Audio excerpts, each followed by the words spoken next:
দেখ আজকে আমরা করব কস্ট ট্যাক্সের মডেল পেপার। বিবি কুন্ডু যে মডেল পেপার আছে, মডেল পেপার 1টা করাবো আজকে। 1 সুন্দর কোশ্চেন, এটা করতে খুব একটা বেশি টাইম লাগবে না, 30 থেকে 35 মিনিটের মধ্যে হয়ে যাবে পেপারটা। দেখ শোন কি বলেছে, মন দিয়ে শুনবি কিন্তু, এবং অসুবিধা হলে জিজ্ঞাসা করবো।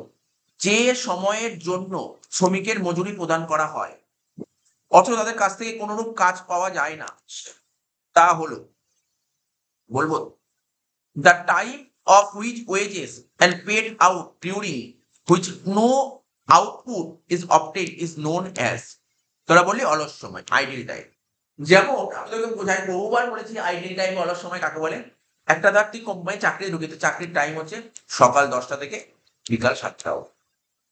কটা থেকে কটা অব্দি টাইম? তোর সকাল 10টা থেকে 7টা, মানে কত? 10 থেকে 7টা অনেকটা টাইম হয়ে যাচ্ছে। 10টা থেকে 6টা করে, 10টা থেকে 6টা তোর অফিসের টাইম, চাকরি করতে কোম্পানি চাকরি করতে। তো তুই 10টা থেকে 6টা অব্দি কি কাজ করবি? তোর খাওয়া দাওয়া করতে হবে না? দুপুরে খেতে চাস তো খাওয়া দাওয়া কর। খাওয়ার টাইম দিয়েছে তোকে 2টো থেকে 2:30, এটা হচ্ছে তোর টিফিন। বলছি এই টাইমের মধ্যে তুমি খেয়ে নাও, খাও, ফোন ঘাটো, যা খুশি করো, ঠিক আছে? তোমাকে এই জিনিস, তাহলে এই যে 30 মিনিট যে তুই খাওয়া দাওয়া করবি, বুঝতে পারলি তো, লাঞ্চ করবি বা ফোন টোন ঘাটবি, ওইটুক সময় তোকে 30 মিনিট দিল। এই 30 মিনিটের জন্য তাহলে তোর কত? 6 ঘন্টা, 2 ঘন্টা, 8 ঘন্টার মধ্যে, 8 ঘন্টার মধ্যে তোকে 30 মিনিট কাজ করতে দিল না, 30 মিনিট কাজ করতে বারণ করে। তাহলে কাজ করলি কত? 7.5 ঘন্টা। কিন্তু তোকে কত ঘন্টার টাকা দেবে? 8 ঘন্টার টাকা দেবে না 7.5 ঘন্টা টাকা দেবে? 8 ঘন্টার টাকা দেবে। তাহলে এই 30 মিনিটে কি কোম্পানি কোনো কাজ পেলো? এই 30 মিনিট কোম্পানি কোনো কাজ পেলো না, কোনো কাজই পেলো না, ঠিক আছে তো? কিন্তু কোম্পানি এমপ্লয়ীদের বা ওয়ার্কারদের পেমেন্ট করছে। এই পেমেন্ট করাকে বলে, এই সময়টাকে বলে অলস সময়, ঠিক আছে? বাংলায় বলে অলস সময়, ইংলিশে বলে আইডল টাইম। অলস সময় বিভিন্ন কারণ হতে পারে, বলবো আস্তে আস্তে।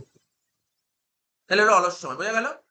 বলছে অলস সময়ের মজুরিকে যে উপরিব্যয়ে অন্তর্ভুক্ত করা হয়, the wages for idle time, মানে idle time wages is included in this type of overhead. কোন ধরনের ওভারহেডের মধ্যে পড়ে? খুব ভালো করে পড়বি কিন্তু অলস সময়। এই দেখ ভালো করে শোন, এই যে টাকাটা দেয়া হলো, তুই ধর কোম্পানি কাজ করতে গেছিস, 2টো থেকে 2:30 টিফিন করেছিস, ওই সময় তোকে ওয়েজেস দেওয়া হলো। এই যে ওয়েজেসটা, এটা কোম্পানির একটা খরচ। এটা কোন কোন ওভারহেডের মধ্যে আমি বলেছি? এটা আমি বলবো বলে দিচ্ছি, বলে দিচ্ছি যে the wages for idle time wages is included in the types of overhead। কোন ওভারহেডের মধ্যে পড়ে? এটা হচ্ছে তোর প্রোডাকশন ওভারহেডের মধ্যে পড়ে। প্রোডাকশন ওভারহেড কোন ওভারহেডের মধ্যে পড়ে? Production overhead. এই হবে অ্যান্সার। খুব ভালো কোশ্চেন, কিন্তু এই কোশ্চেন কমন কোশ্চেন, মন দিয়ে শুনবি এগুলো। প্রোডাকশন ওভারহেডের মধ্যে পড়ে। আমি তোকে মুখস্থ করে দিচ্ছি, অলস সময় কাকে বলে, বোঝা গেল?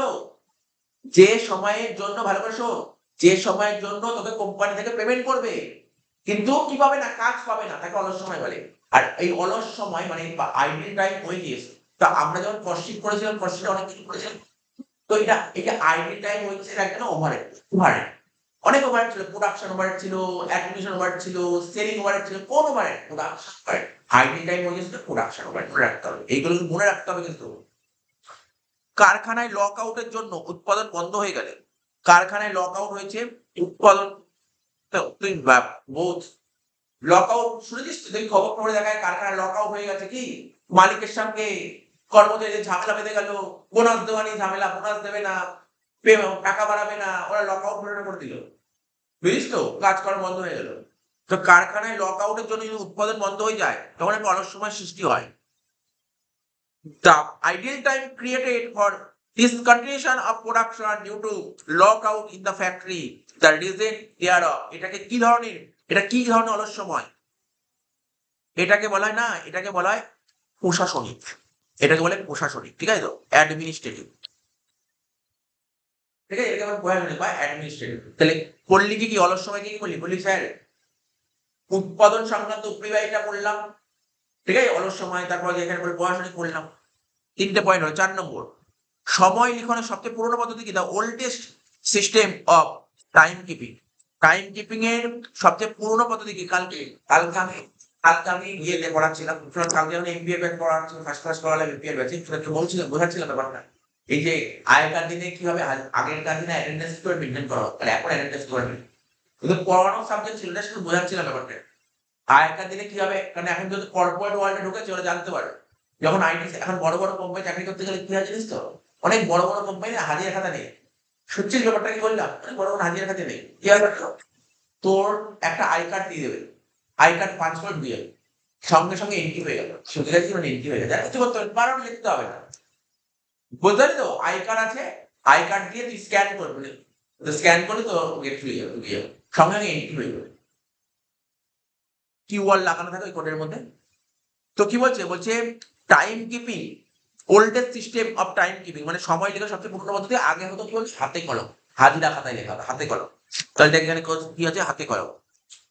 বলছে attendance register, register under manual method.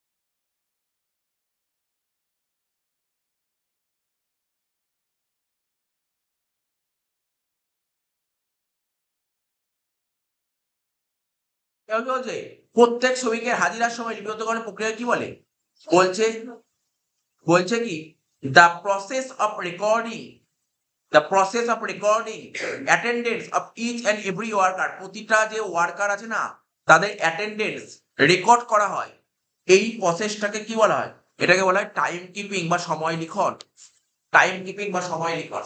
তাহলে এখান থেকে কি কি পড়ালাম এই জিনিসগুলো মাথায় রাখবি, কিন্তু এই জিনিসগুলো প্রতিটা পয়েন্ট মাথায় রাখবি। সময় লিখন, পাঁচেরটা, যে ব্যবস্থার মাধ্যমে, যে ব্যবস্থার মাধ্যমে অনাবশ্যক সময়ের ব্যবহার বন্ধ করা যায়, যে ব্যবস্থার মাধ্যমে অনাবশ্যক সময়ের ব্যবহার বন্ধ করে, the unnecessary use of labour can be stop with the help of the following.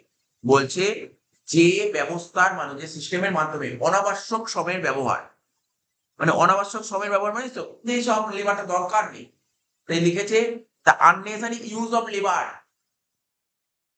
Unnecessary use মানে এখানে লেবার ইউজ করার দরকার নেই, ওটাকে বন্ধ করতে পারে কোন ব্যবস্থার মাধ্যমে, তাকে কি বলে, time study, motion study, ideal study, আর নান অফ দিস। এটা কি হবে, মোশন স্টাডি, মোশন স্টাডি মানে গতি সমীক্ষা, এই গতি নিরীক্ষা। তাহলে কি বলেছে, যে ব্যবস্থার মাধ্যমে অনাবশ্যক সময় ব্যবহার বন্ধ করা যায় তখন থেকে গতি সমীক্ষা মানে বলে হচ্ছে তোর মোশন স্টাডি। এবার অঙ্ক এসছে, ছটা ছটা এমসিকিউ পেয়ে 7 নম্বর অঙ্ক। If standard production of a specified time period 50 units, standard production 50 unit, wage rate per unit 2 টাকা। বলছে then the wages of worker who produce 45 units under Merrick multiple piece rate system. Merrick, মেরিকের ক্ষেত্রে কি করতে হয়, percentage বের করতে শিখেছিলাম আমরা যখন মেরিকের অঙ্ক শিখেছিলাম, তখন কি করতাম, এফিসিয়েন্সি লেভেল বের করতাম। ফর্মুলা কি ছিল, অ্যাকচুয়াল প্রোডাকশন কত, স্যার অ্যাকচুয়াল প্রোডাকশন ছিল 45, স্ট্যান্ডার্ড 50। তাহলে কি করবো, 45/50 করবো,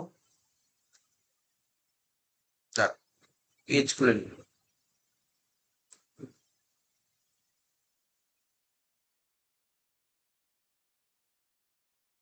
লিখতাম efficiency level, efficiency level equal to actual production by standard production into 100.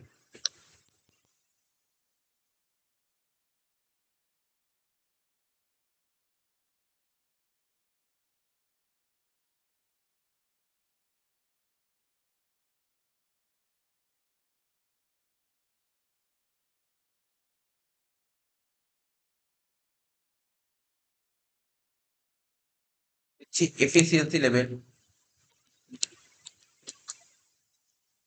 একদম actual production by standard production into 100। তাহলে অ্যাকচুয়াল প্রোডাকশন কত ছিল 45, স্ট্যান্ডার্ড কত ছিল 50 ইন্টু 100 কত 90%।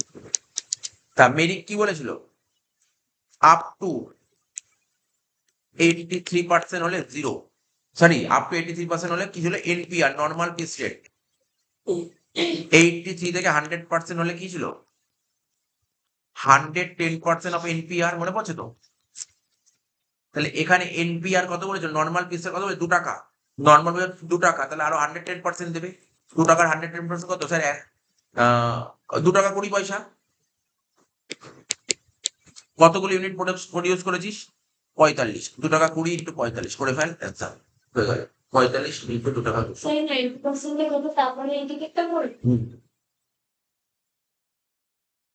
99 করেছিলাম ক্লাসে অঙ্ক, মনে পড়ছে তো?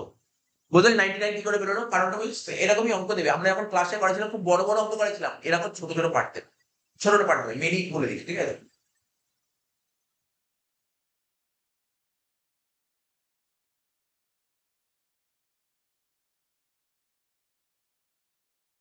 বুঝা গেল?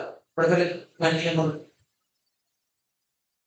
মোটামুটি ওই প্রথম কয়েকটা মনে অনেক ইয়ে থাকবে, আর বাকি সব দেখবি সব এমসিকিউর অঙ্কই পাবে। এবার কষ্ট বোঝা গেল? ব্যাপারটা বোঝা গেল? 99। আচ্ছা আমি তোকে কি বললাম, শুধুই তো যে একদম প্রথম 4টে কোশ্চেন পড়া না, 4টে 5টা, ওটা ভালো করে পুরো পুরো গেঁথে ফেলি মাথার মধ্যে, ঠিক আছে? বলিস না কিন্তু এগুলো, এরকমই এমসিকিউ পাবি। ওই যে বলছিলাম না ফার্স্ট হাফে বলি স্যার ওটা একটু বাকি হয়নি ঠিকঠাক করে এমসিকিউ গুলো, এইগুলো লেবারের ফার্স্ট পার্টটা একটা বাকি ওটা। কষ্টের 2টো চ্যাপ্টার ছিল তো, ওই প্রথম পার্টে, ওই 4-5টা মধ্যে প্রথম পার্টে হলে তো হলো, কমপ্লিট হলো এটা? তোটা কমপ্লিট? কত নম্বর হলো এটা বলে এমসিকিউ? 6, 7 হলো। এবার 8 করবো, হয়েছে সবার? তোরা কমপ্লিট? লেটে টোকা আরম্ভ করেছিস তুই? 8-এরটা দেখ কি বলছে, 8-এরটা পড়ছি। স্ট্যান্ডার্ড টাইম বলে 30 ঘন্টা, টাইম টেকেন বলে 20 ঘন্টা। তার মানে তোকে একটা কাজ করার জন্য কতটা টাইম অ্যালাউ করেছে? তোকে একটা কাজ করার জন্য 30 ঘন্টা টাইম অ্যালাউ করেছে, 20 ঘন্টায় কাজটা নামিয়ে দিয়েছিস। Rate of wages per hour, ঘন্টায় তোকে কত টাকা দেবে? 20 টাকা করে দেবে ঘন্টায়। বলছে then what will be the total wages under time rate system of wage payment. এখানে ওয়েজ পেমেন্ট বের করতে time rate system. Time rate সিস্টেমের ফর্মুলা কি ছিল? টিটি ইন্টু কি ছিল বল? আর। টিটি কত বল অঙ্কে? টিটি 20। আর কত বল? 20। 20 ইন্টু 20 400 হচ্ছে অ্যান্সার। কোনো ডাউট আছে এখানে? কোনো ডাউট আছে? ফর্মুলা লিখে দিলাম। কেন আমাকে যখনই বলবে না ওয়েজেস বের করো টাইম রেটে, টাইম রেটের ফর্মুলা টিটি ইন্টু আর, লিখে দিলাম টিটি ইন্টু আর, করে ফেল। অসংখ্য কর 8-টা লিখ, টিটি ইন্টু আর, 20 ইন্টু 20।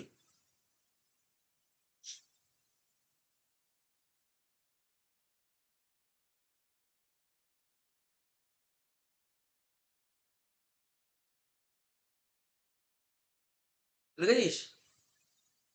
তো 9টা, a worker is allowed to produce 400 units of product। 99 বলে দিলাম তো, অঙ্কটা বলে দিলাম, মানে ওখানে করে দিয়েছি। 9টা, worker is allowed to produce 400 units of product in 8 hours. মানে ওয়ার্কারকে বলেছে 8 ঘন্টায় 400টা ইউনিট করতে। He produce 320 units the product in a period 8 hours. Okay 400টা করতে বলেছে, 320টা করেছে। এফিসিয়েন্সি কত? এই এফিসিয়েন্সি লেভেল বের করা হলো কি? আরে এই তো করলি এফিসিয়েন্সি লেভেল বের করা হলো, এই তো লেখা আছে। কি লিখেছিস বল? কি লেখা আছে? Actual production by standard production into 100। সে করে দেবো। বল অ্যাকচুয়াল প্রোডাকশন কত বলেছে কোশ্চেনে? 320। আর স্ট্যান্ডার্ড কত বলেছে? 400। তাহলে 320/400 ইন্টু 100 করলে কত হয়? 80%। তাহলে বোঝা গেল? তোকে যদি বলে এফিসিয়েন্সি লেভেল বের করা নাকি, এইটা এইটুকু হয়ে গেল, এফিসিয়েন্সি লেভেল হয়ে গেল, শেষ। করে ফেল করে ফেল করে ফেল, আমার সঙ্গে কর। কর, টাইম লাগুক, কর, আমার সঙ্গে কর, অসুবিধা নেই, করবো। 9টা করে ফেল। মনে রাখবে তো, আমি পরের ক্লাসে ফর্মুলা জিজ্ঞাসা করবো। পরের ক্লাসে কিন্তু আমি আগে প্রত্যেকটা আগে যখন কষ্টের এমসিকিউ করাবো তার আগে না আমি 15 মিনিট সময় দেবো, কয়েকটা ফর্মুলা বলে দেবো, লিখতে হবে। যেমন আজকে কি কি ফর্মুলা শেখালাম বল? এখনো পর্যন্ত আমি তোকে শিখিয়ে দিচ্ছি, আমি বলে দিচ্ছি। শুনলি তো? টোকা হয়েছে এটা? হ্যাঁ, আচ্ছা টোকা হয়ে গেছে, দেখ শোন। হ্যাঁ ওই তো হয়ে গেছে। ফর্মুলা আমি এখানে লিখেছি কস থেকে। কি কি ফর্মুলা খুব ইম্পর্টেন্ট, পরের দিন তোকে লিখতে দেবো, শুনে নে। কি লিখতে হবে শুনে নে, কিন্তু 1 নম্বর বলবো এফিসিয়েন্সি লেভেল বের করার ফর্মুলা বল। এফিসিয়েন্সি লেভেল বের করার ফর্মুলা বল। কি বলবো? ব্যাকেটে প্রোডাকশন, মানে প্রোডাকশনের দিক থেকে ফর্মুলা বল। এটা আমি জিজ্ঞাসা করবো, লিখতে দেবো। বলতে না পারলে কিন্তু হলো। ঠিক আছে তো? নাম্বার 1। নাম্বার 2, কি বলবো? ওয়েজেস বের করার ফর্মুলা বল। Under time rate, under time rate system wages বের করার ফর্মুলা বল। 3 নম্বর ফর্মুলা কি বলবেন স্যার?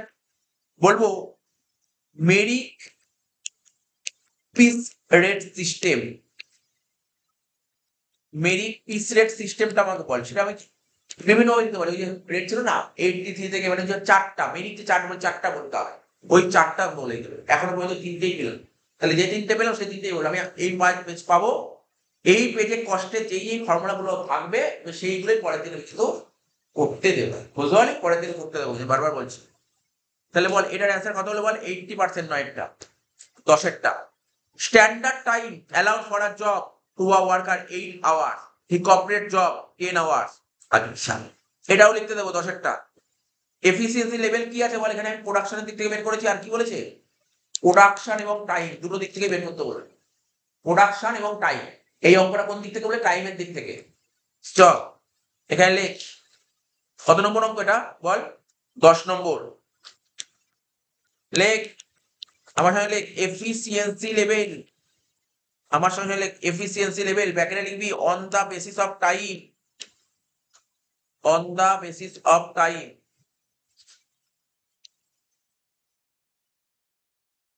তোকে যদি কেউ জিজ্ঞাসা করে, বলো টাইমের দিক থেকে এফিসিয়েন্সি লেভেল বের করার ফর্মুলা কি? আগেরটা কি বলি? প্রোডাকশন। এই দেখ প্রোডাকশন দিক থেকে ফর্মুলা কি বলি? Actual by standard. দেখ না এখানে কি হবে? উল্টে যায় ফর্মুলা, স্ট্যান্ডার্ড বাই অ্যাকচুয়াল। লিখিস না, স্ট্যান্ডার্ড বাই অ্যাকচুয়াল। স্ট্যান্ডার্ডটাকে কি লিখবি বলতো? TA, time allow. টিএ মানে টাইম অ্যালাউ, অ্যাকচুয়াল মানে টিটি। ঠিক আছে, অ্যাকচুয়াল মানে TT, TA by TT into 100। বোঝা গেল? বোঝা গেল তো? TA by TT into 100। হ্যাঁ বল, হ্যাঁ লেখ টিএ বাই টিটি ইনটু 100। 10-এরটা TA by TT into 100। TA কত বলেছে স্যার? টিএ বলেছে 8। টিটি কত বলেছে স্যার? 10। 8 বাই 10 ইনটু 100 মানে 80%। বোঝা গেল? ক্লিয়ার হলো?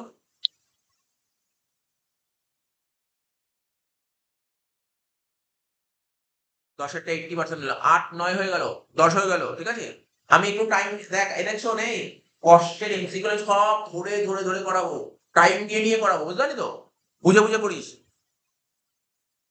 যেইগুলো থিওরি শুনছিস তো, যেইগুলো থিওরি খুব শর্টে করবো, তাড়াতাড়ি বলে, যেগুলো অঙ্ক ধরে ধরে বোঝাবো। দেখ শোন এবার কি বলেছে, এটাও হয়তো তুই নাও জানতে পারিস, শিখে দিচ্ছি, মনে রাখবি, মনে রাখবি। এটাও লিখতে হবে পরের দিন। পরের দিন কি লিখতে দেবো জানিস তো? আমি বলবো পরের দিন, বলবো দেখ লেখ 4 নম্বর লেখ, বলো বল আইডিয়াল টাইম বের করার ফর্মুলা কি? তোকে জিজ্ঞাসা করো পরের দিন, জিজ্ঞাসা করো বল আইডিয়াল টাইম বের করার ফর্মুলাটা কি? ঠিক আছে, আইডিয়াল টাইম কাকে বলে না, জিজ্ঞাসা বল ফর্মুলা কি? শুনে নিবি, আইডিয়াল টাইম বের করার ফর্মুলাটা কি? একদম ইজি কোশ্চেন দিয়েছে। কিপিং মাইনাস বুকিং, কি বললাম? কিপিং মাইনাস বুকিং লিখে নে, ফর্মুলা লিখে আইডিয়াল টাইম বের করার ফর্মুলা কিপিং মাইনাস বুকিং। কি লিখবি? Keeping minus booking. হ্যাঁ বল, হ্যাঁ এই যে ডিটটা হবে, ডির অ্যান্সার হবে। এখানে বলেছে the difference between time keeping and time booking. Keeping থেকে বুকিং বাদ দিলে আইডিয়াল টাইম। পরীক্ষায় একটা অঙ্ক দিতে পারে, বুঝছিস তো? পরীক্ষায় বললো কিপিং 10 ঘন্টা আর বুকিং 8 ঘন্টা, বলো আইডিয়াল টাইম কত হবে? 2 ঘন্টা হবে অ্যান্সার। কিপিং মাইনাস বুকিং দিতে পারে কিন্তু। তাহলে বোঝা গেল? 11 নম্বরটা, তাহলে এই ফর্মুলা গুলো আমি পরের দিন আসবি পড়তে এসে আগে এই ফর্মুলা গুলো আমি লিখে দিতে হবে, বুঝতে পারলি তো?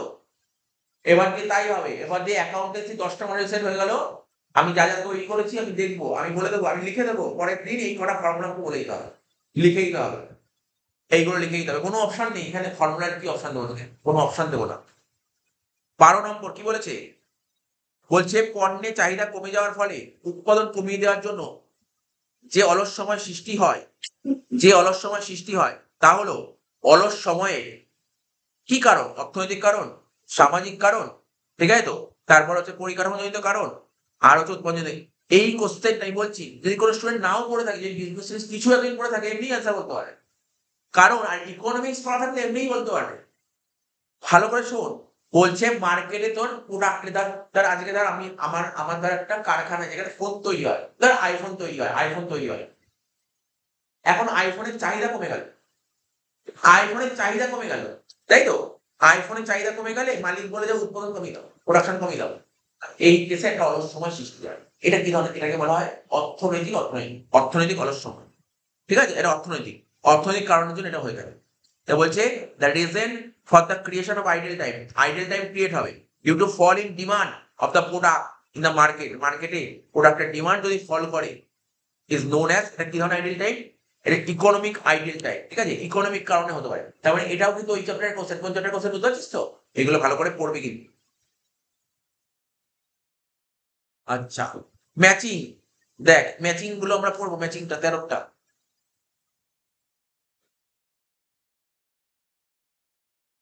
প্রোডাকশন ডিপার্টমেন্টের কাজ কি? প্রোডাকশন ডিপার্টমেন্ট কি করে? গুডস প্রডিউস করে, হ্যাঁ কি না বল। এক একটা হচ্ছে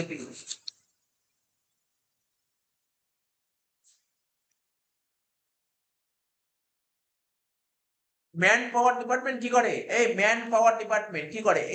এই ডিপার্টমেন্টটা কি করে বলছে? Recruit, recruit required number of worker. Man power department কি করে? কর্মী নিয়োগ করবে, তাই না? প্রয়োজন সংখ্যক নিয়োগ করবে। তাহলে দু একটা হচ্ছে ডি। তিনেরটা টাইম অফিস ডিপার্টমেন্ট, মানে হাজিরা বিভাগ কি করে? এরটা মেনটেন অ্যাটেন্ডেন্স রিলেটিভ ডকুমেন্ট, শ্রমিকদের হাজিরা সংক্রান্ত নথিপত্র রাখে, বজায় রাখে। তাহলে তিনেরটা কি হচ্ছে? এ। কস্ট অ্যাকাউন্টিং ডিপার্টমেন্ট কি করে? Determine the cost of labour, লেবারের কস্ট ডিটারমাইন করে। তাহলে চারটা কি হবে? সি। ক্লিয়ার হলো মোটামুটি? বুঝে গেলি ব্যাপারটা? আচ্ছা, তাহলে কোন একটা অ্যান্সার হচ্ছে বি ডি এ সি, দুইটা। 14টা ম্যাচ দ্য কলাম, এটা কি বলছে? ওয়েজ রেট সিস্টেম, আর এটা যে অ্যাডভান্টেজ, মানে ও যে তোকে চারটে, এটা কি বলে? একটা বলছে কোয়ান্টিটি বেস ওয়েজ রেট, মানে পরিমাণ ভিত্তিক মজুরির হার। তারপর টাইম বেস ওয়েজ রেট, মানে সময় ভিত্তিক মজুরির হার। মেরিট আর টেলর, কোনটার কি সুবিধা, মানে সুবিধা কোনটার কি সুবিধা?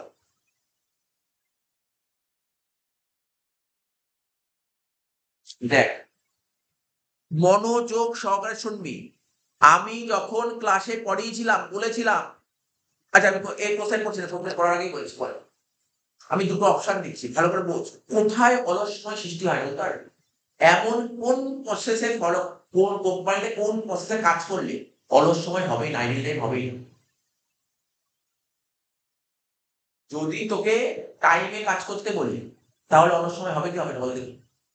তোকে কোনো একটা কাজ করতে বলেছি, তোমাকে আমি এতটা টাইম দিলাম, এই টাইমের মধ্যে কাজটা করো, অলস সময় হবে কি হবে না? ঠিক আছে তো? ভালো করে না বুঝতে পারলি না?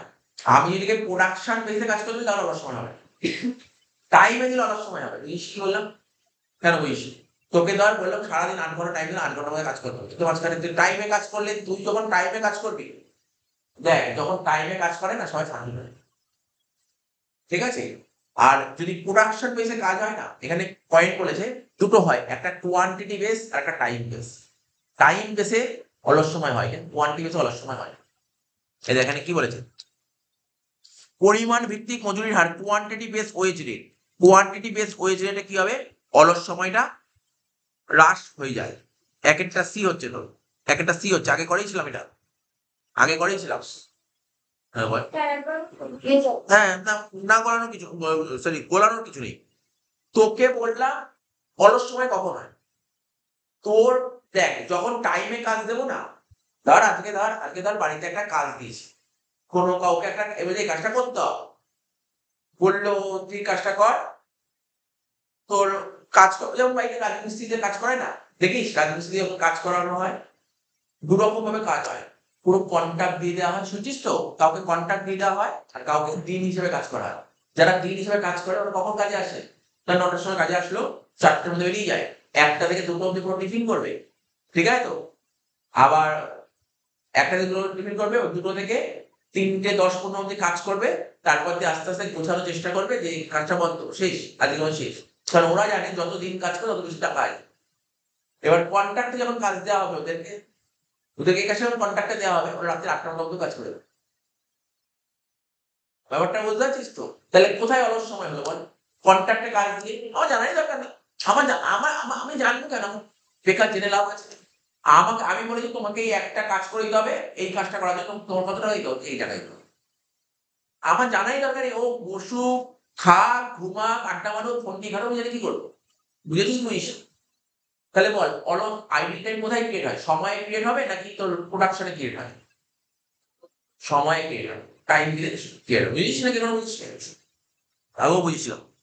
বলছে পরিমাণ ভিত্তিক মজুরির হার, ঠিক আছে, এটা কি হবে? অলস সময় হ্রাস পায়। আচ্ছা, দু একটা মানে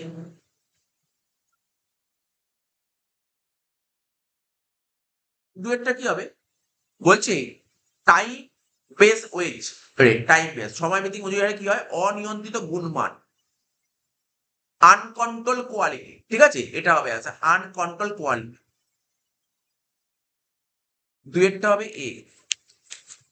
তিনেরটা merit multiple piece wage rate system, ঠিক আছে তো মেরিট মাল্টিপল এটা কি হবে, আচ্ছা তোরা পড়েছিলি টেলর আর মেরিট পড়েছিলি বলতো কোনটা বেশি ভালো ছিল, টেলর ভালো না মেরিট ভালো, কে ভালো ছিল? মেরিট ভালো। কেন? টেলর কি হতো, টেলর না টেলর শাস্তি দিত, মনে আছে? কোনো ওয়ার্কার যদি 100% কম প্রোডাকশন করতো শাস্তি দিত, মেরিট শাস্তি দিত না, না মেরিট বলছে না তোমার যা পাও না মিনিমাম তো দেবোই এটা। ধর বলেছিল পিস রেট 5 টাকা করে, মেরিট বলেছে আমি সবচেয়ে কম মানে 5 টাকা, টেলর কি বলেছে তুমি বিলো প্রোডাকশন করলে 5-এর 80% 4 টাকা দেবে। তাহলে কে ভালো, মেরিট ভালো না টেলর ভালো? মেরিট ভালো। তাহলে কি হবে মেরিট, মেরিটের গুণিতক মজুরির হার শ্রমিক সংগঠনের সমর্থন পায়, তাহলে কি হবে তিনেরটা এটি। Last Taylor differential piece rate কি হয় কম্পিটিটিভ মেন্টালিটি, প্রতিযোগিতার মধ্যে একটা মনোভাব, কম্পিটিশন তৈরি হয়। কেন কম্পিটিশন তৈরি হয় এসব? যত বেশি কাজ, যত বেশি কম্পিটিটিভ কাজ করতে পারবো তত বেশি আমার কি হবে, যে আমি তত বেশি বেশি করে তোর কামাতে পারবো। এটা যে প্রতিযোগীর মনোভাব, কম্পিটিটিভ মেন্টালিটি। চারেরটা হবে বি, তাহলে CADB এটা হবে। 15 নম্বরটা বলছে স্টেটমেন্ট বলছে পেমেন্ট অফ লেস ওয়েজেস মানে কম টাকা মানে শ্রমিকদের কম মজুরি প্রদানের সিদ্ধান্ত ভুল বলে গণ্য হয়। বলছে payment of less wages to the worker, ওয়ার্কারদের যে কম ওয়েজেস পেমেন্ট করব এটা হচ্ছে রং ডিসিশন। বল ওয়ার্কারদের যে কম টাকা পেমেন্ট করবো এটা কি ঠিক ডিসিশন? এটা কি ঠিক? ওদের ন্যায্য পেমেন্ট করা উচিত। আচ্ছা তার মানে, তার মানে এখানে প্রশ্নটা বিবৃতিটা বলতে পারছি, বিবৃতিটা কি লেখা তো ঠিক লিখেছে বিবৃতি, এবার বলছে কারণটা কি, এর কারণটা বলছে কি কম মজুরি পাওয়ায় শ্রমিকদের মনে অসন্তোষ তৈরি হয়, রিসিভিং লেস ওয়েজেস, যদি ওরা কম ওয়েজেস পায় ওদের মধ্যে একটা একটা অসন্তোষ মানে ডিসস্যাটিসফ্যাকশন তৈরি হয়। তার মানে এখানে বিবৃতিও সত্য কারণও তো সত্য, বুঝতে পারলি তো বিবৃতি কারণ দুটোই সত্য। এরটা 16টা কি বলছে, বলছে যখন কাজের পরিমাণের উপর ভিত্তি করে পারিশ্রমিক প্রদান করা হয়, ঠিক আছে, তখন ড্যাশ বিচার করা হয় না। English when wages are paid on the basis of quantity of work, ওরা কি কাজ করেছে কাজের উপর বেস করে যখন ওদের পেমেন্ট করা হয় দেন কি কনসিডার করা হয় না, কোয়ান্টিটি অফ ওয়ার্ক, ঠিক আছে তো quantity of work, complexity of work, value of work আর টাইম অফ ওয়ার্ক। দেখ আজকে আমার কোম্পানিতে কেউ কাজ করতে ওয়ার্কার, ওকে পেমেন্ট করবো কি হিসেবে বেসিসে, টাইমে পেমেন্ট করবো না, ওকে প্রোডাকশনের বেসে পেমেন্ট করবো। দেখ তাই বলেছি when wages are paid on the basis of quantity of work, ও কতটা কাজ করে তার উপর পেমেন্ট করা হবে। সেই সময় কি বিবেচনা করা হয় না, সে সময় কি বিবেচনা করা হয় না। আবার বলছি আজকে ধর তুই আমার কোম্পানিতে কাজ করতে এসেছিস, কি হয়ে যায় তোকে পেন তৈরি করে দিতে হবে, যত পেন তৈরি করবি তত বেশি টাকা দিতে হবে, ঠিক আছে, তোর কাজ কি পেন তৈরি করা, কোনো সময় সময় নেই। তাহলে বলছে তোকে যখন এই বেসে কাজ করা হবে কি কোনটা বিবেচনা করা হয়, সময় বিবেচনা করা হয় না। সময় বিবেচনা করা হবে কেসে, না সময় কেন বিবেচনা করা হবে, টাইম অফ ওয়ার্ক হবে। স্যার কাজের পরিমাণ অবশ্যই বিবেচনা করবো, শুনছিস তো তুই আমার কোম্পানিতে কাজ করতে যতগুলো পেন তৈরি করবি তার মধ্যে পেমেন্ট করবো, তাহলে কি বিবেচনা করা হবে, কাজের পরিমাণ বিবেচনা করা হবে, কাজের জটিলতা বিবেচনা করা হবে, কাজের মূল্য সব বিবেচনা করা হবে। বিবেচনা করা হবে না কোনটা, সময়। 17টা বলছে ড্যাশ অদক্ষ শ্রমিকদের তাদের ন্যায্য পাওনা থেকে বঞ্চিত করলেও ড্যাশ শ্রমিকদের করেননি, ঠিক আছে তো ভালো করে দেখ থ্রু, বলছে প্রথমটা হবে Taylor, Taylor has deprived the inefficient of workers from their minimum wages, Merrick has not done it, মানে টেলর, শুনলি তো টেলর যে অদক্ষ শ্রমিক ছিল তাদের ন্যায্য পাওনা থেকে বঞ্চিত করলেও মেরিক কিন্তু এই কাজটা করেনি। তাহলে প্রথমটা টেলর পরেরটা মেরিক, এ হবে অ্যান্সার। 18টা আওয়ারলি রেট অফ ওয়েজেস, অঙ্ক দিয়েছে 90 টাকা, রেট পার আওয়ার 90, বলে if 10 minutes is required to produce 1 unit, একটা ইউনিট করতে তো 10 মিনিট লাগে, তো বলছে বলো, তো বলছে তুমি বলো wages per unit of product, মানে ওয়েজেস পার ইউনিট মানে পিস রেট, পিস রেট বের করার ফর্মুলা লেখ। ফর্মুলা কি ছিল? রেট পার আওয়ার, লেখ রেট পার আওয়ার বাই কি হবে ইউনিট পার আওয়ার। পরের দিন এই ফর্মুলা লিখতে দেবো কিন্তু। রেট পার আওয়ার কত বলছে স্যার? 90 টাকা। আর ইউনিট পার আওয়ার কত? 10 মিনিটে একটা করলে ঘন্টায় কটা করবো? 6টা। তাই তো? তাহলে 90/6 অ্যান্সার 15 হবে। 18 অ্যান্সার সি হবে। 18 অ্যান্সার সি হবে। পরের দিন লিখতে দেবে এটা। 5 নম্বরটা বল, পিস রেট বের কর ফর্মুলা বল। পিস রেট বের কর ফর্মুলা পরের দিন জানতে চাইবো। হলো 19এরটা কি বলেছে? Standard time to do job is 48 hours. Standard time বলছে 48 ঘন্টা। If a work at 120% level of efficiency, actual time ওদের সোজা কোশ্চেন দিয়েছে দেখ। এটা হচ্ছে 120%, তাই তো? মানে 120% মানে 120/100। ফর্মুলা কি ছিল বল? টাইমের দিক থেকে এফিসিয়েন্সি লেভেল বের করা ফর্মুলা লিখলাম standard time, standard time by actual time. তো দেখ আমার অঙ্কে কি ছিল? স্ট্যান্ডার্ড টাইম 48, পরে লিখবো 48 by actual time equal to 120/100। তাহলে অ্যাকচুয়াল টাইম কি হবে বল? 48 ইন্টু 100/120, 0 কেটে গেল, 12তে 48 দিয়ে কাটলে 4 হয়, 4 ইন্টু 10 40। তাহলে অ্যান্সার কত হলো? 40 ঘন্টা। আশা করি বুঝতে পেরেছি কি করে হলো। করে দিলাম এখানটায়, করে দিলাম এখানটায়, করেছিস? করে নেই, করে দিলাম।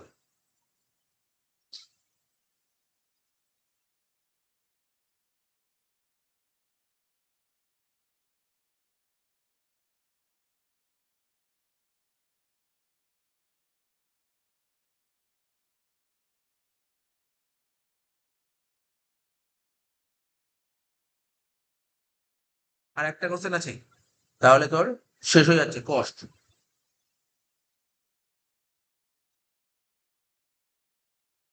হলো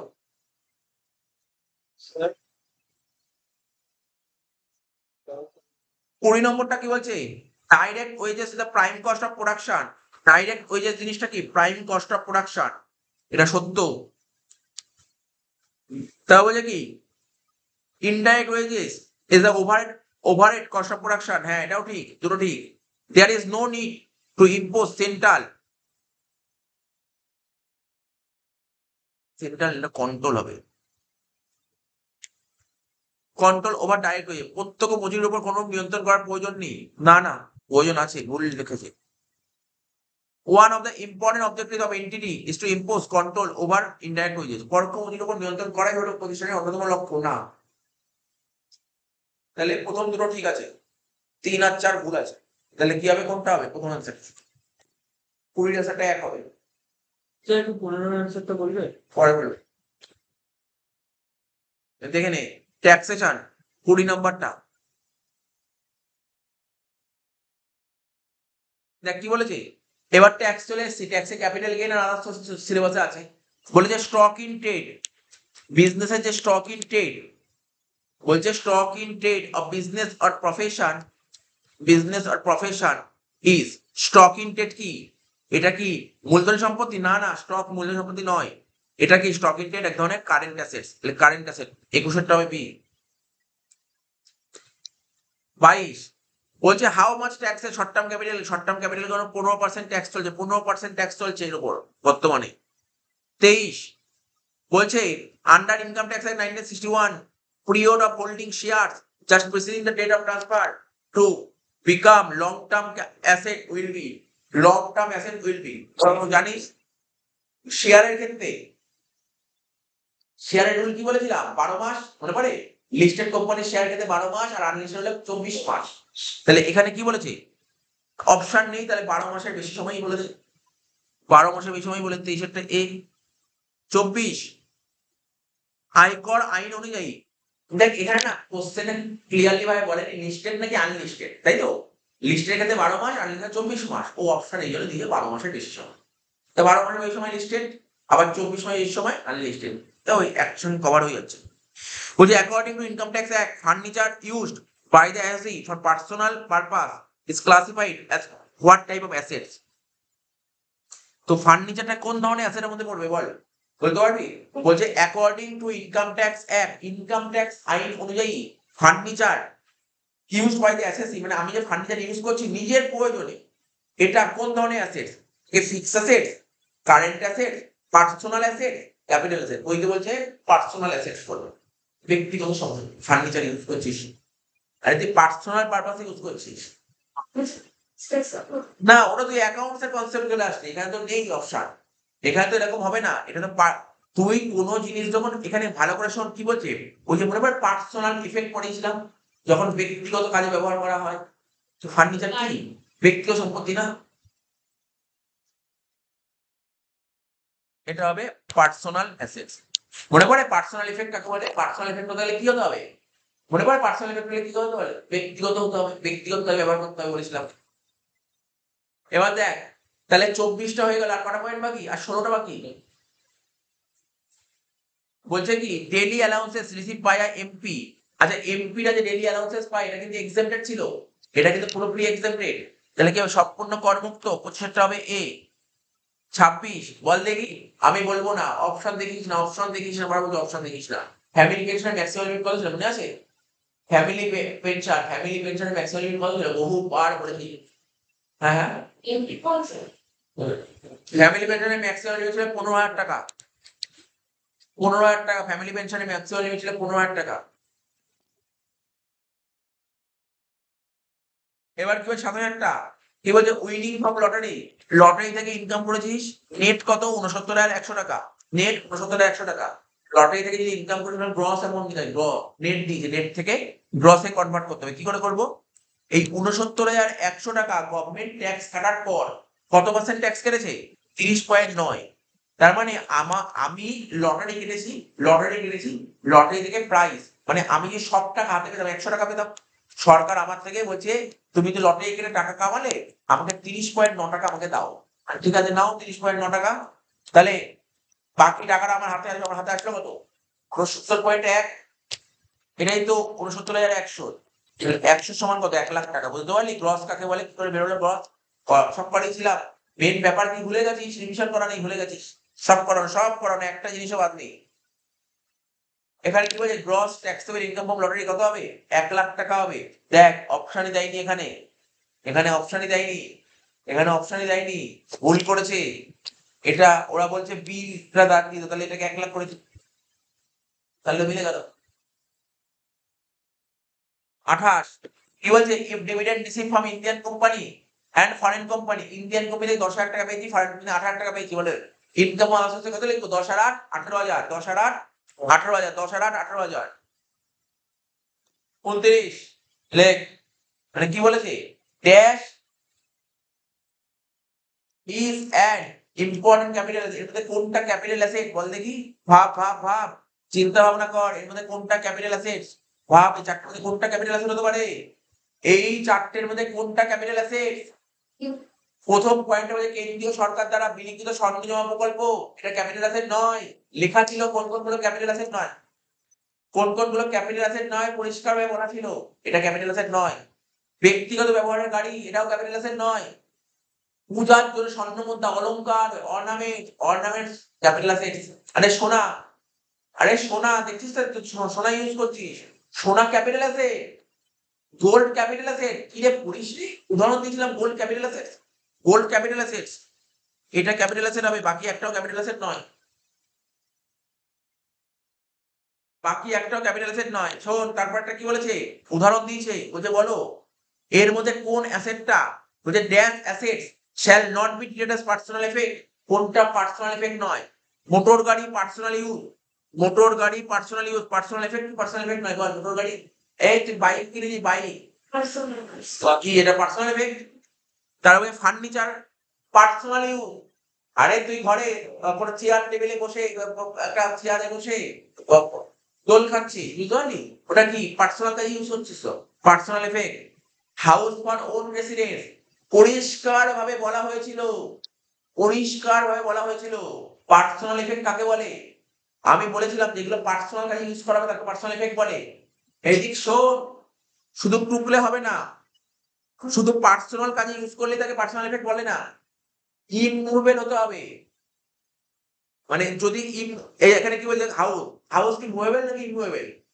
হাউস ইমুভেবল, মুভ করা যায় না, তাই তো? তো হাউস হচ্ছে এমন একটা অ্যাসেট যেটা পার্সোনাল এফেক্ট নয়। হাউস পার্সোনাল কাজে ইউজ হয়, কিন্তু হাউস কি মুভ করা যায়? তো দুটোর মধ্যে উদাহরণ বোঝ, দুটোর মধ্যে উদাহরণ বোঝ, একটা হাউস আর একটা ফার্নিচার, দুটোই পার্সোনাল কাজে ইউজ হচ্ছে। তাহলে কোনটাকে তুই মুভ করতে পারবি, এক জায়গা থেকে আরেক জায়গায় নিতে পারবি, কোনটাকে? ফার্নিচার। কিন্তু হাউস না স্যার নিতে পারবো। তাহলে বুঝতে পারলি তো, পার্সোনাল এফেক্ট হতে হলে এক জায়গা থেকে আরেক জায়গায় নিতে হবে, আর পার্সোনাল কাজে ইউজ হতে হবে। এটা এক জায়গা থেকে আরেক জায়গায় নিতে পারবো, তাই এটা পার্সোনাল এফেক্ট নয়। বোঝা গেল কি বললাম? তাহলে পয়েন্ট গুলো, প্রতিটা পয়েন্ট পড়বি, মানে মানে বুঝবি, সি হবে আনসার। আমি বারবার বলছি, বুঝলি কি বুঝলি না? এখানে আগের কোশ্চেনে কি বলেছিল?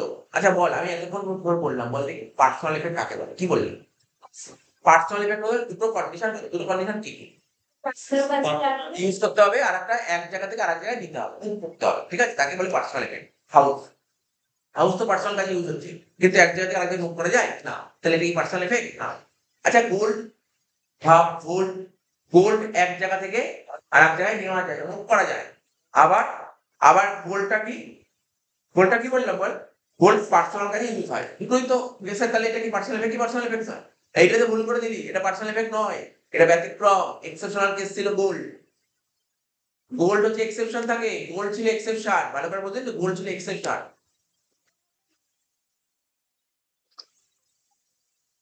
হ্যাঁ বল। হ্যাঁ এটা পার্সোনাল ইফেক্ট, কিন্তু ব্যতিক্রমের মধ্যে পড়ে না। কেন? গোল্ডকে কেন? দেখ, তুই এখন বলবি স্যার গোল্ড তো এক জায়গা থেকে আরেক জায়গায় ট্রান্সফার করা যায়, এক জায়গা থেকে আরেক জায়গায় নিয়ে যাবে, গোল্ডকে মুভ করা যায়। আবার গোল্ড পার্সোনাল কাজে ইউজ হয়, তাহলে এটা পার্সোনাল ইফেক্ট। আর পার্সোনাল ইফেক্টকে ক্যাপিটাল অ্যাসেট বলে। তাহলে এবার দেখ, সরকারে বলছে, আমি এখানে বললাম এক্সেপশন, ব্যতিক্রমী কেস বলে দিলাম। কারণ সোনা হচ্ছে এমন একটা জিনিস, সোনা খুব মূল্যবান জিনিস। সোনা বেচলে অনেক টাকা পাওয়া যায়, সরকারের উপর ট্যাক্স নেই। সরকারের উপর সোনার উপর ট্যাক্স, সরকার কার উপর? মূল্যবান জিনিসের উপর ট্যাক্স নেই, ঠিক আছে? ফার্নিচার বেচে, না না না দরকার নেই। এক্সেপশন, ট্যাক্সে খুব এক্সেপশন হলে একটা কথা হয়, ব্যতিক্রমী কেস হয় ট্যাক্সে, ঠিক আছে তো? তাহলে মাথায় রাখবে তো, গোল্ড কি? গোল্ড পার্সোনাল এফেক্ট, কিন্তু এটা এমন একটা পার্সোনাল ইফেক্ট হলেও এর উপর ট্যাক্স নেই। কেন তাহলে স্যার, কেন ট্যাক্স নেই? কারণ পার্সোনাল ইফেক্টের উপর কোনো ট্যাক্স হয় না।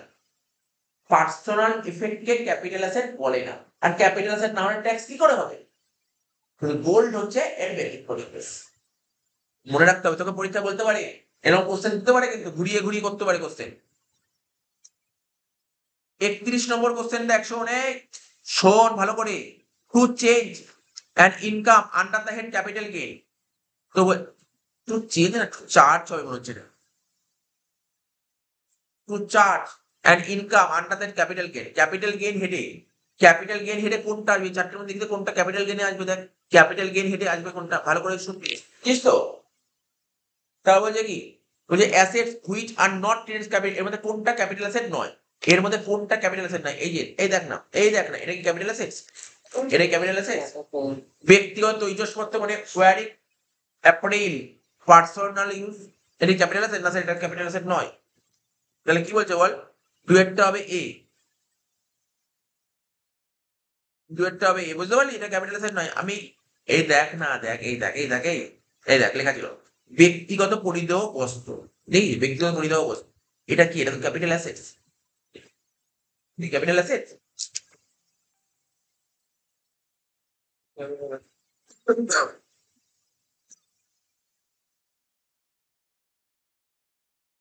এই যে কি বললাম, আগেরটা বলেছিলাম না, ব্যক্তিগত পরিধেয় বস্তু, এটা কি ক্যাপিটাল অ্যাসেট না স্যার? এটা পার্সোনাল ক্যাপিটাল অ্যাসেট নয়, এটা ক্যাপিটাল অ্যাসেট নয়। বলতে বলে এর মধ্যে কোনটা ক্যাপিটাল অ্যাসেট নয়? বললাম তুই একটা হবে তিনেরটা। ক্যাপিটাল অ্যাসেট কোনটা? অলংকার ক্যাপিটাল অ্যাসেট, জুয়েলারি গোল্ড, তিনেরটা হবে D. According to income tax act, features of personal effect, personal ইফেক্টের বৈশিষ্ট্য কি? কি বলেছিলাম? পার্সোনাল ইফেক্ট হতে গেলে এক জায়গা থেকে আরেক জায়গায় নিতে হবে, আর একটা কি করতে হবে? পার্সোনাল কাজে ইউজ করতে হবে। তাহলে দুটোর মধ্যে একটা বৈশিষ্ট্য দিয়েছে এখানে, মুভেবল হতে হবে। তাহলে বুঝতে পারলি তো, চারেরটা কি হলো? B, movable. মূলধনী লাভ, এবার কি বলছে? এটা প্রথম কোশ্চেনের অ্যান্সারটা কি হবে তাহলে? প্রথমটা হবে হচ্ছে সি। কি বলেছে? The capital asset must be transform during capital asset কবে ট্রান্সফার করতে হবে প্রিভিয়াস ইয়ারে। তো সুন্দর করে কোশ্চেন গুলো বলে দিলাম CADB। 32 gross income from lottery, lottery থেকে তুই 2 লাখ টাকা কামিয়েছিস, তাহলে আদার্স সোর্সে কত টাকা আসবে? এই তুই লটারি থেকে 2 লাখ টাকা জিতেছিস, গ্রস 2 লাখ টাকা জিতেছিস, সরকার ট্যাক্স নেবে আলাদা ব্যাপার, সরকার তো 30% ট্যাক্স, 60,000 টাকা, তাহলে তোর হাতে পেলি কত? 1,40,000। মানে প্রশ্ন করেছে ইনকাম ফ্রম আদার্স সোর্সে যখন অঙ্ক করবো তখন আমরা ইনকাম ফ্রম আদার্স সোর্সে যখন লিখবো winning from lottery gross amount লিখি নাকি নেট 2 লাখ টাকা লিখবো নাকি ট্যাক্স বাদ দেওয়ার পরের টাকা লিখবো? তোর মাথা খারাপ হয়ে গেছে। উইনিং আমরা যখন অঙ্ক করেছি ইনকাম ফ্রম আদার্স সোর্সে, ঠিক আছে, ইনকাম ফ্রম আদার্স সোর্সে উইনিং ফ্রম লটারি কত লিখবো? গ্রস লিখবো নেট লিখবো? গ্রস লিখতে হয়, নেট না, গ্রস লিখতে হয়। গ্রস লিখতে, এটা নিয়ম, গ্রস লিখতে হয়। এবার দেখ তোদের কারোর মনে না থাকলে হয় বাড়িতে রিভিশন ভালো করে করা নেই, আর নাহলে আগে ক্লাসই করিস। দুটো কারণ, আর কোনো কারণ নেই। উইনিং ফ্রম লটারি কোন এমন লিখতে হয়, গ্রস এমন লিখতে হয়, তাহলে একের অ্যান্সার কি হবে? টি হবে। ইনকাম অফ ফ্যামিলি পেনশন, তুই ফ্যামিলি পেনশন থেকে 2 লাখ টাকা পেয়েছিস, তাই তো? রুল কি ছিল? ফ্যামিলি পেনশন থেকে তুমি যত টাকা পাবে 2 লাখ টাকা, তার থেকে মাইনাস হয় কি 15,000 টাকা। কিছুক্ষণ আগেই বললাম থিওরি, ম্যাক্সিমাম লিমিট কত পাবে ফ্যামিলি পেনশনে? 15,000। আর যত টাকা পেনশন পেয়ে তার 1/3, 2 লাখের 1/3 করলে কত হয়? 66,666। এই দুটো মধ্যে ছোট কোনটা? স্যার 15,000। 2 লাখ থেকে 15 বাদ দিলে কত হয় স্যার? 1,85,000। তাহলে 2 এর অ্যান্সার কি হলো? এই। আশা করি বুঝেছিস, আশা করি বুঝতে পেরেছি। সব করা ছিল, মনে করতে হবে, খাতা উল্টাতে হবে, পাতা উল্টাতে হবে, ফ্যামিলি পেনশনের অঙ্ক মনে পড়বে তখনই। Dividend receive of Indian company, Indian company থেকে 2 লাখ টাকা পেয়েছিস।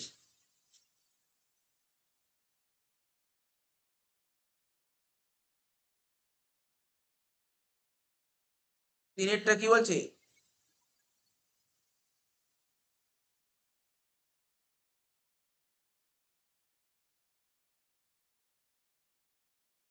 তিনেরটা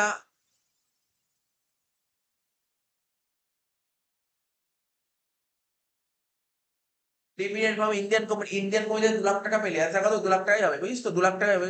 আমি জানি না এখানে অ্যান্সার কোনো ভুল দিয়েছি, আমি এখানে বলছি 2 লাখ টাকা, তাই 2 লাখ টাকা ডি আছে।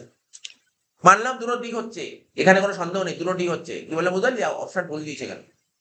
তারপর কি বলছে? Interest receive from post office, post office savings ব্যাংকে এখন টাকা রেখেছি, পোস্ট অফিস সেভিংস ব্যাংকে টাকা রেখে 2 লাখ টাকা। পোস্ট অফিস সেভিংস ব্যাংকে টাকা রাখলে কত টাকা ছাড় পাওয়া যায় জানিস তো? একজনের 3.5, দুজনের 7। 2 লাখ থেকে 7 বাদ দিলে কত হয়? 1,93,000। কারেক্ট অ্যান্সার কত হবে? চারেরটা 1,93,000, চারেরটা বেশি। বুঝেছিস কি বললাম? এগুলো অঙ্ক যতক্ষণ না তুই পর্যন্ত আদার্স সোর্সের অঙ্কগুলো আরেকবার রিভাইজ করবি ততক্ষণ মনে পড়বে না এগুলো। বেশি ব্রেনে প্রেশার দিয়ে হুড় করে মনে করা থাকে, ওইভাবে মনে পড়ে না। তোকে পুরোনো জিনিস খুলতে হবে, তখনই মনে পড়বে। কি বললাম বুঝলি তো? এল স্যার এই অ্যান্সারটা কি হলো? দুটো ডি হলো কেন? অ্যাকচুয়ালি বইতে যে ওরা যে অ্যান্সার দিয়েছে না 1,40,000, কিন্তু জেনারেলি ভুল। এটা এটা ভুল, এটা হবে না অ্যান্সার। বইতে বলেছে কি জানিস তো? বইতে বলেছে কি বলতে একের অ্যান্সার বি, বাট এটা হবে না। কেননা আমরা, আমি তোকে বলছি ভালো করে শুনবি, উইনিং ফ্রম লটারি, আমি লটারি থেকে লটারি কাটলাম, লটারি কেটে ধর আমি গ্রস 2 লাখ টাকা জিতলাম। আমরা সবসময় ট্যাক্সেবল বলি কোনটা? 2 লাখ টাকা, গ্রস টাকা দিতে হয়। এটাই কারেক্ট অ্যান্সার। ওরা ভুল করে এখানে 1,40,000 দিয়ে, যেটা যেটা জেনুইনলি ভুল। ভুলটাকে ভুল মানতে হবে, মান্যতা দিতে হবে, ভুলটাকে ভুল বলতে হবে। এখানে কোন অপশন রাইট হবে? আমি রাইট ওইভাবে দেবো, কারণ এখানে অপশন পাওয়া যাচ্ছে না মানে। ঠিক আছে না? আর নাহলে দিতে পারিস একেরটাও ডি, তিনেরটাও ডি, এটাও ডি, এটাও ডি।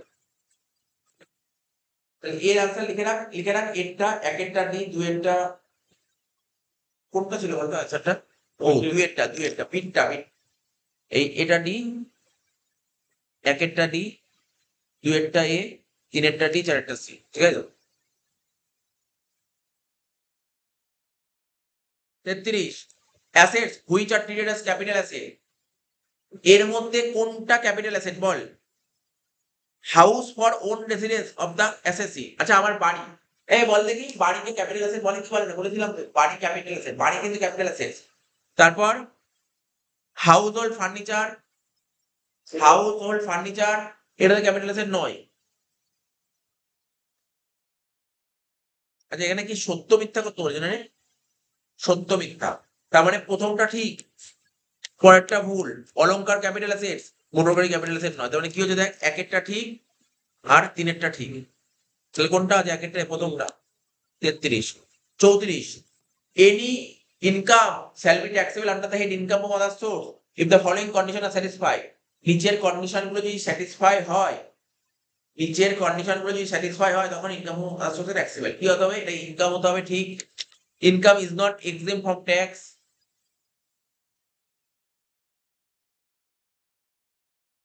এটাও ঠিক। তারা বলছে কি তিনেরটা, the income has not been assessed under the four heads, ঠিক, এটাও ঠিক। লাস্টেরটা, ইনকাম অ্যারাইজ ইন ইন্ডিয়া, এটা ভুল, শুধু ইনকাম ভারতে কথা নেই। একেরটা ঠিক, দুইটা ঠিক, তিনেরটা ঠিক। তাহলে কারেক্ট আনসার কোনটা হবে বল? বিটটা।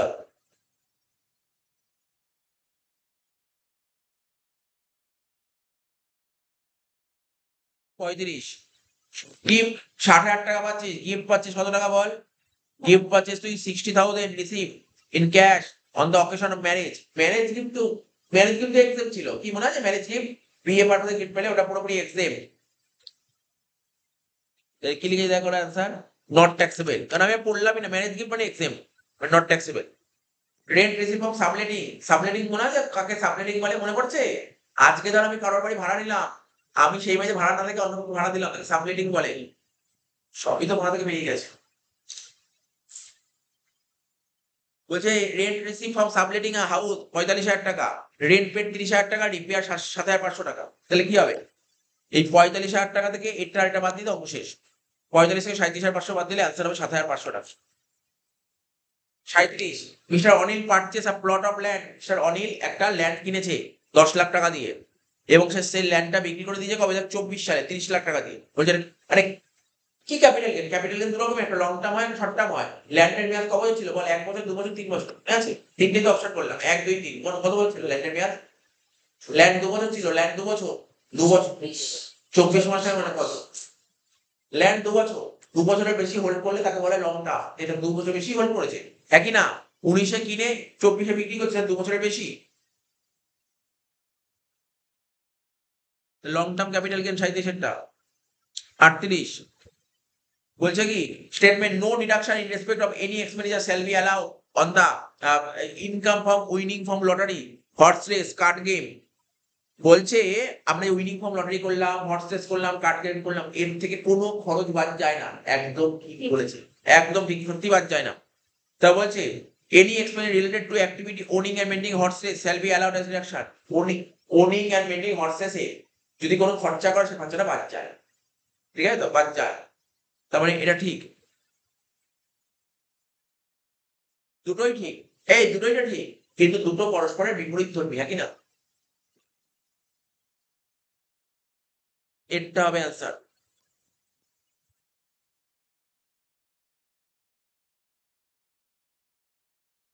39, বলছে dividend receive from Indian company is fully taxable. এটা ফুললি ট্যাক্সেবল, ঠিকই তো বলেছে। এটা কি এক্সেম্পটেড 1034 রুল? 1034 এ বর্তমান, এই যে এটা হবে, ফিটটা হবে, মিড অ্যান্সার।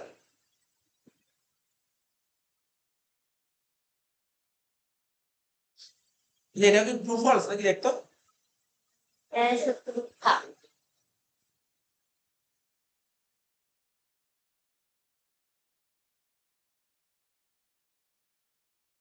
এটা ফলস, ঠিক আছে? এটা ট্রু। দেখ বুঝতে পারলি এটা ট্রু কেন?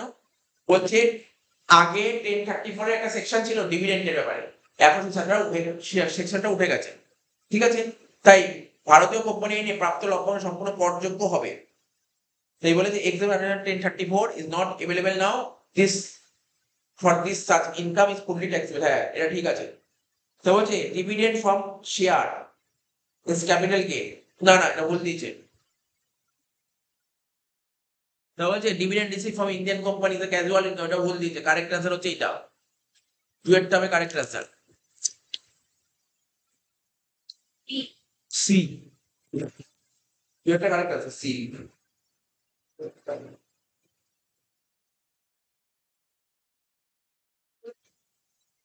লাস্ট কোশ্চেন কি বলেছে দেখ, বলছে a lease of mine of land for a salami, ঠিক আছে, shall be treated as transfer of asset. সেলামির বিনিময়ে কোনো ইজারা বা হস্তান্তর বিবেচনা করা, হস্তান্তর হিসেবে বিবেচনা করা হয়, ঠিক আছে?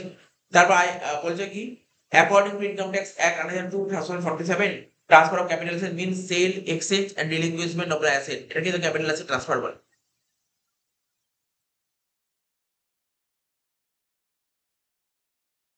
এটা বি কোশ্চেনটা হবে, বি বি অ্যান্সারটা হবে। বিবৃতি বি হলো এ বিবৃতির কারণ। এ বিবৃতি কি বলে জানিস তো? ক্যাপিটাল অ্যাসেট কাকে, ক্যাপিটাল অ্যাসেট ট্রান্সফার কাকে বলে, এর কারণটা এটা। এই গেল তোর মকবর ওয়ানে অ্যান্সারগুলো বলে দিলাম।